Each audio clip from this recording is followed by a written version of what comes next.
I was a meat broker at the time, international meat brokers buying and selling meat around the world. Okay. It was like a stockbroker.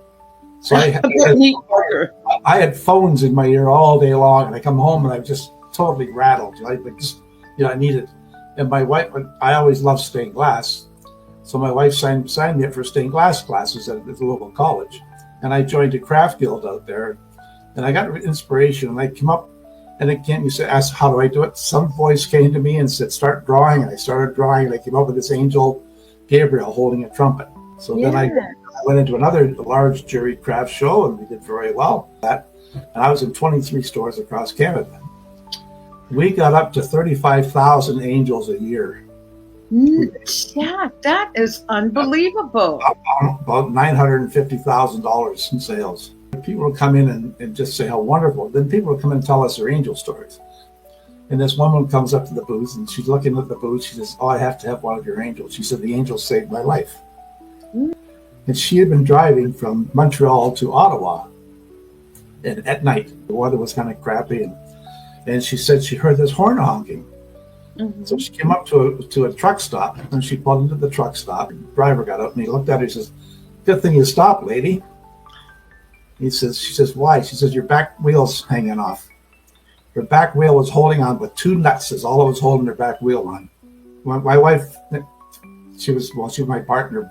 We did this for many, many years, and all of a sudden she got diagnosed with pancreatic cancer. I say I've never had the religion part of it.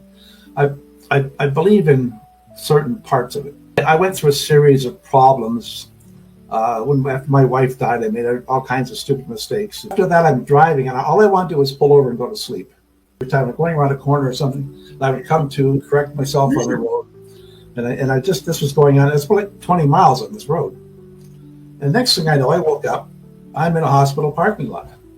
Next day, I'm having a conversation with a psychiatrist, and he said to me, he said, if you'd been half an hour later, you would have been dead.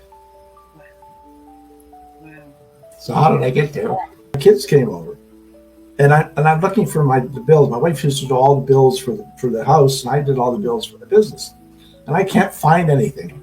And we had this kitchen cabinet, and there's a small drawer in the top left-hand corner, and that's where she kept everything. Well, it was empty, totally empty. I came over. I said, "Hey, can you help me find, the bills?"